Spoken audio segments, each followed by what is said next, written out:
Hello and welcome to day 33 in the Not Alone Today Chronological Bible Reading Plan with Joseph and Anu. Today we are in Leviticus chapters 14 and 15, and we are still in the New King James Version for this week. Chapter 14. Then the Lord spoke to Moses, saying, This shall be the law of the leper for the day of his cleansing. He shall be brought to the priest, and the priest shall go out to the camp, and the priest shall examine him.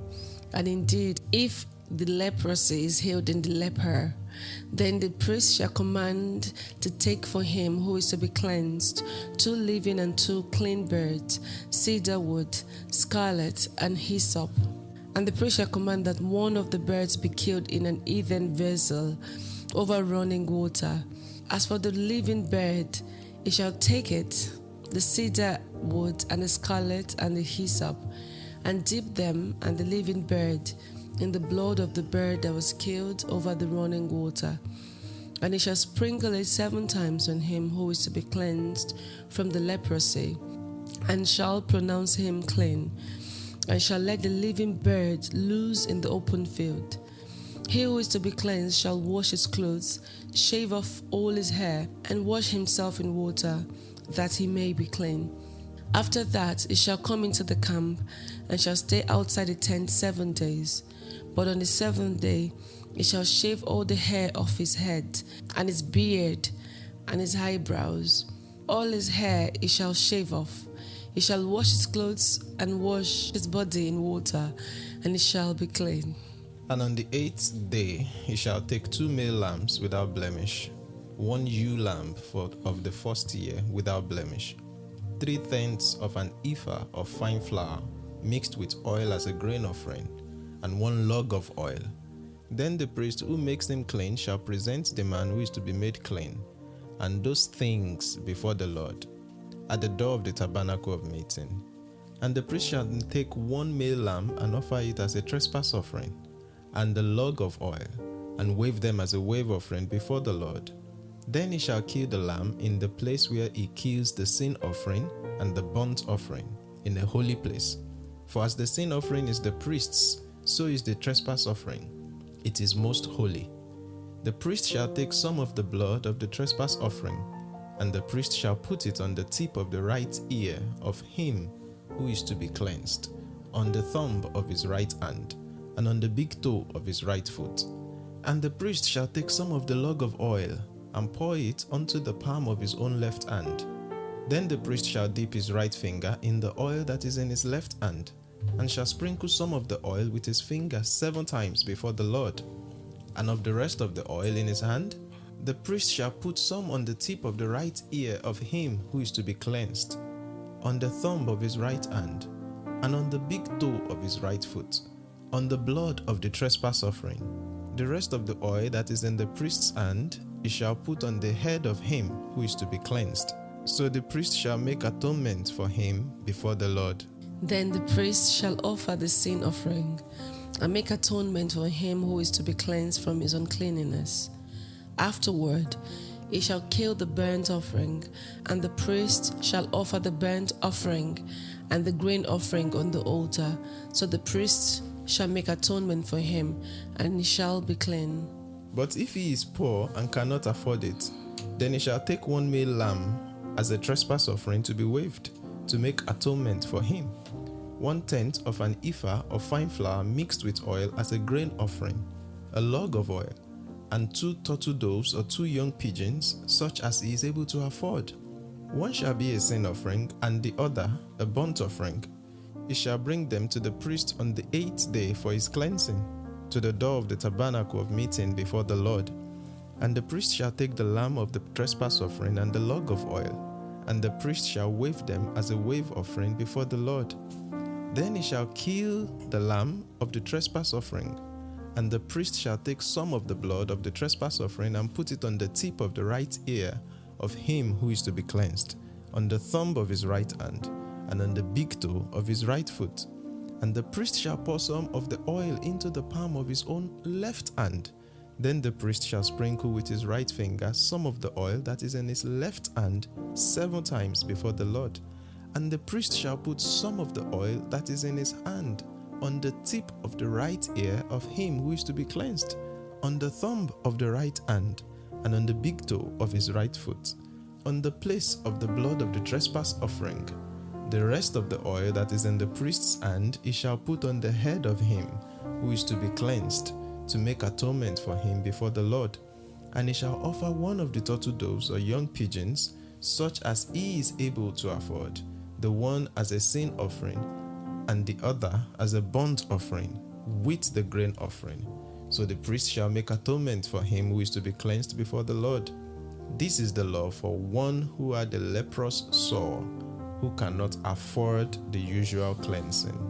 And the Lord spoke to Moses and Aaron, saying, When you have come into the land of Canaan, which I give you as a possession, and I put leprous plague in a house in the land of your possession, and he who owns the house comes and tells the priest, saying, It seems to me that there is some plague in the house.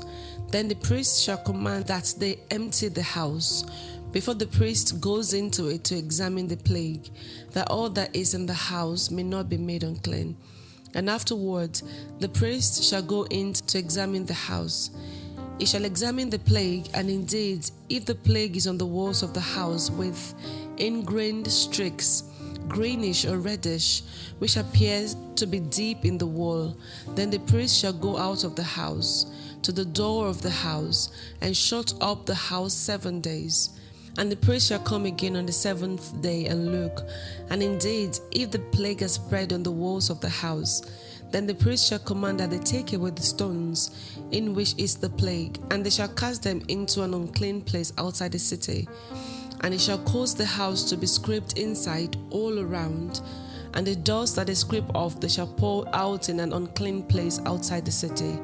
Then they shall take other stones and put them in place of those stones, and they shall take other mortar and plaster the house. Now if the plague comes back and breaks out in the house, after he has taken away the stones, after he has scraped the house, and after it is plastered, then the priest shall come and look. And indeed, if the plague has spread in the house, it is an active leprosy in the house. It is unclean. And he shall break down the house, its stones, its timber, and all the plaster of the house, and he shall carry them outside the city to an unclean place. Moreover, he who goes into the house at all while it is shut up shall be unclean until evening. And he who lies down in the house shall wash his clothes, and he who eats in the house shall wash his clothes. But if the priest comes in and examines it, and indeed the plague has not spread in the house after the house was plastered, then the priest shall pronounce the house clean, because the plague is healed. And he shall take to cleanse the house 2 birds, cedar wood, scarlet, and hyssop. And he shall kill one of the birds in an earthen vessel over running water. And he shall take the cedar wood, the hyssop, the scarlet, and the living bird, and dip them in the blood of the slain bird and in the running water, and sprinkle the house 7 times. He shall cleanse the house with the blood of the bird, and the running water, and the living bird, with the cedar wood, the hyssop, and the scarlet. Then he shall set the living bird loose outside the city in the open field, and make atonement for the house, and it shall be clean. This is the law for any leprous sore and scale, for the leprosy of a garment and of a house, for a swelling and a scab and a bright spot, to teach when it is unclean and when it is clean. This is the law of leprosy. Chapter 15.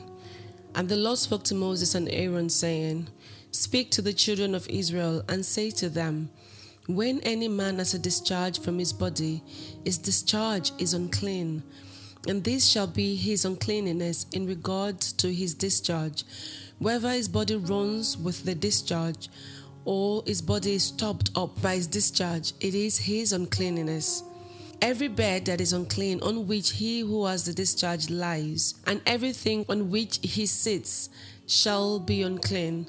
And whoever touches his bed shall wash his clothes and bathe in water, and be unclean until evening. He who sits on anything on which he who has the discharge sat shall wash his clothes and bathe in water, and be unclean until evening.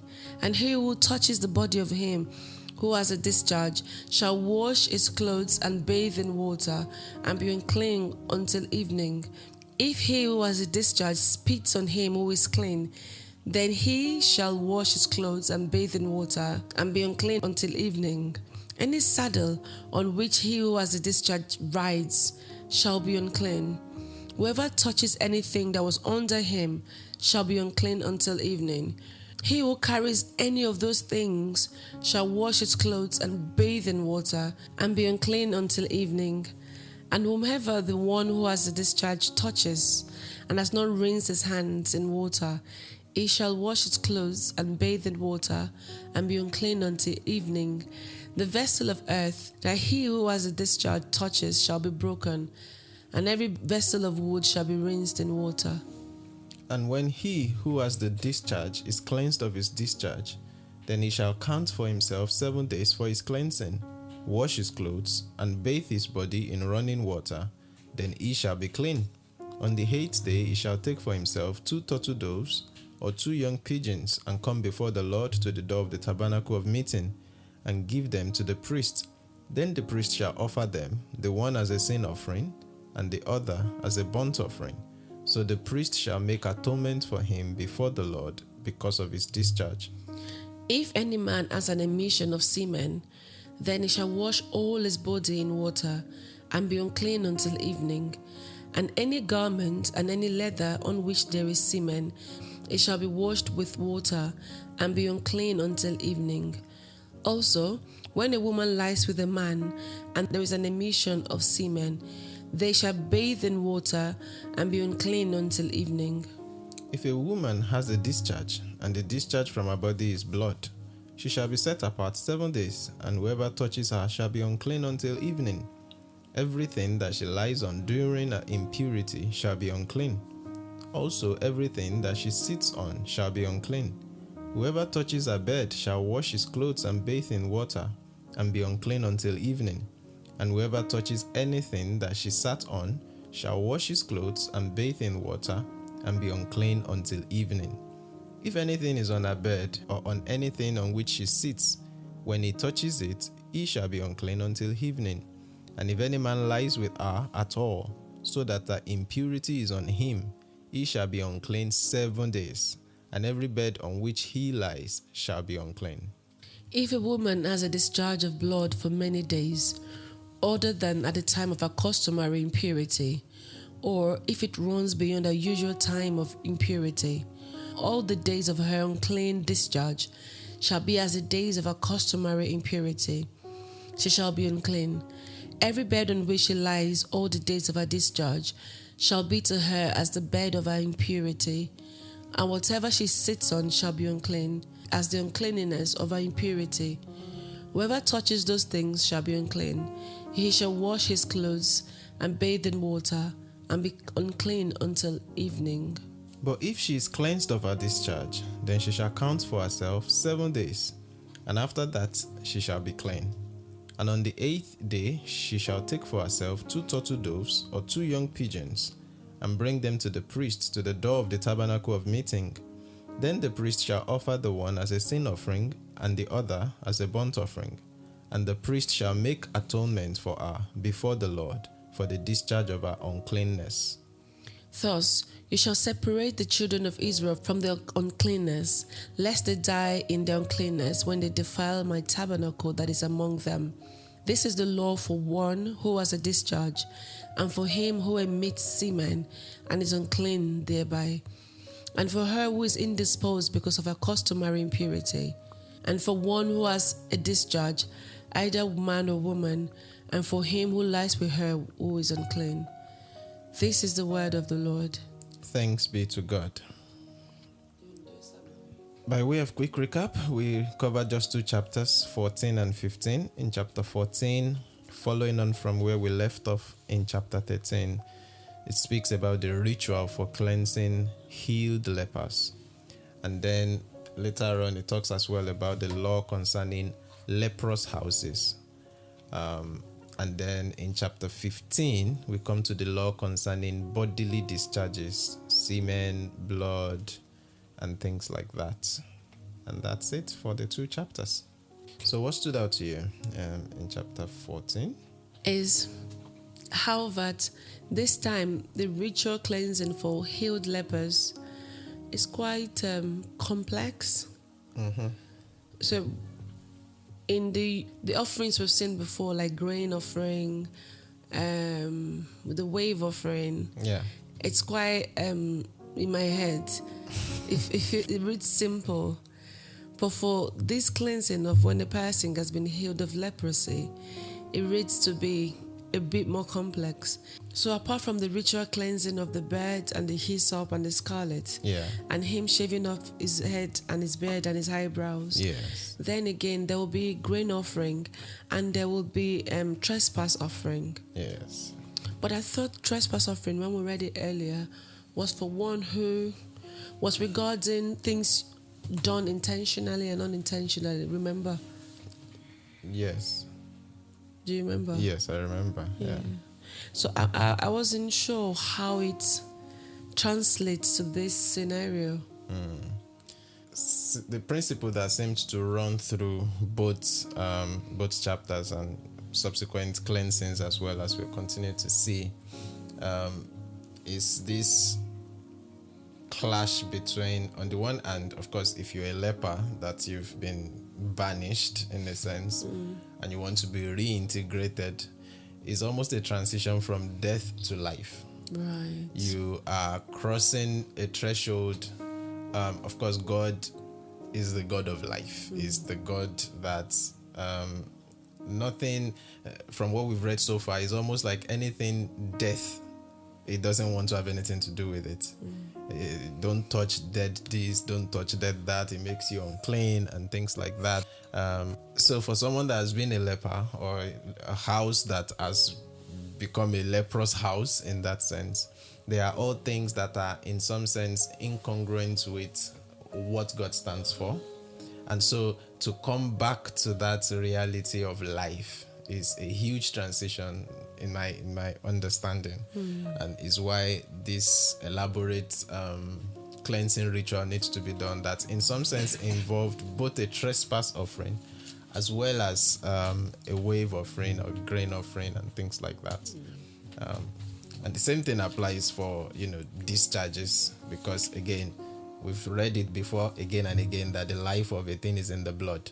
So when blood is shed, on the one hand, it's a symbol of life. On the other hand, it's a symbol of death, because the emission means life is going out.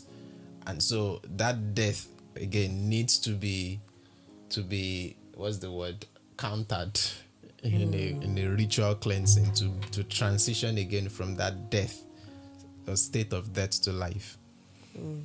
I was reading from my African Bible commentary how that the people of Malawi actually have a culture that resonates with this. So when a lady has had her first menstruation, there is a huge celebration.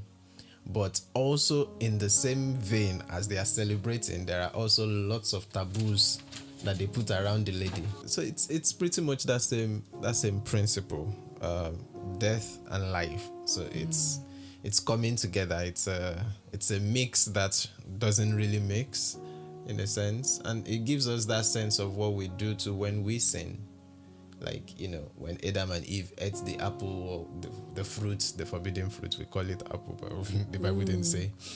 The life of God literally went out of them. That's the whole concept of the day you eat this, you will die. They did not die physically, but there was a spiritual death because they've trespassed.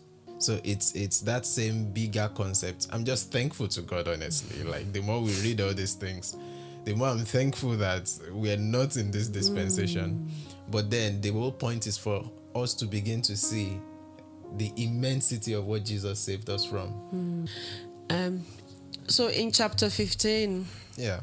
oh, before we go to 15, in 14, I also like that God is foretelling the Israelites that when they get to Canaan, they will no longer be living in tents, but in houses. Yeah, I like that part. And then in chapter 15, what I like in both chapters is that at the end, there's a summary. Yeah. And I felt that very good. so that you don't get carried away with everything you've read, just so you know. And it's been reoccurring in Leviticus. Most chapters will tell you the summary of what God is saying at that point, so you don't lose focus. It's like their law book, literally. Like this is the reference material for, what are those your big textbooks of law? Criminal litigation and then ones and civil litigation. You had this 2-volume white ad book. Civil litigation. Is that civil litigation?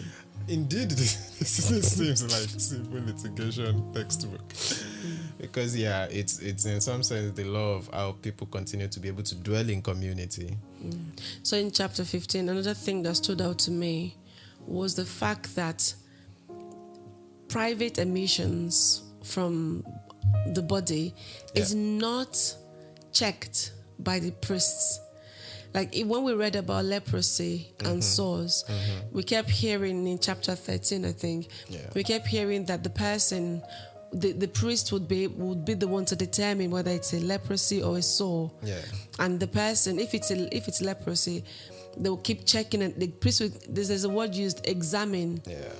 But in chapter 15, it's curious to see that when menstruation and semen discharge was mentioned, there was nowhere God said the priest should examine the people and then declare them unclean. Rather, it's the person who is emitting these things that would know that, because of this, I am unclean. And it's the person who would then take up upon themselves to go make atonement for their uncleanness. And I think we've read this before. I'm not sure if it's Leviticus 12 about a woman's when after she's had a baby, remember? And I found that's really good because it's private. So of course there are churches or church traditions that still go back to these laws and take them literally, hook, line and sinker, as though they apply to us today. I don't think that's what the Bible teaches. So the takeaway for me really is to appreciate the immensity of what Jesus saved us from. The principle hasn't changed. God is a holy God, as holy as can be. And that's why he says, no matter how holy we think we are in and of ourselves, our righteousness is like filthy rags, because his level of holiness is just out of this world, literally. And the only way we could possibly live in a relationship with him is what Jesus has done.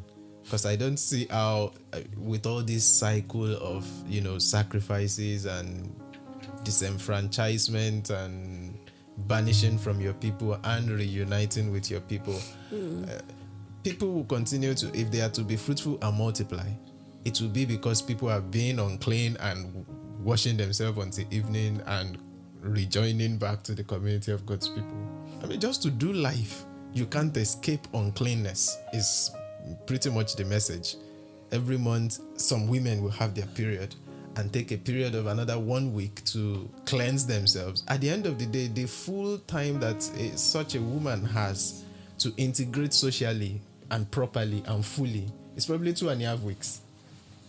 Half of a month, she is more or less cut off from the social structure of the community.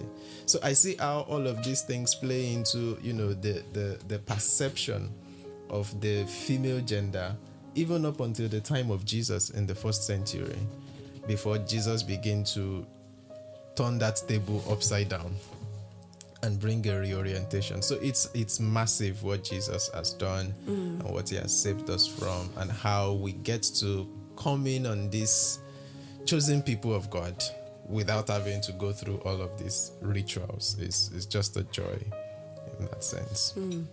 I like how that at the end of chapter 15, God explained the law of the discharge, on how that he wants his people to be clean so that they don't die in uncleanness and defile his tabernacle that is among them. So to me, it reads as God is reaching out a hand to the people to say, this is the why, just in case they get frazzled. Earlier on we said how that most of the laws, most of the rituals are quite complex. But if it's taking time to understand the why, then it makes the how possible. I mean doable, so to say. Yeah, absolutely. So thank you for joining us for day 33. We'll turn the page again on day 34 as we continue to forge on in these laws and rituals We'll be considering atonement specifically, amongst other things, on day 34. But till then, just remember, You're not you're alone. not alone today. God bless you.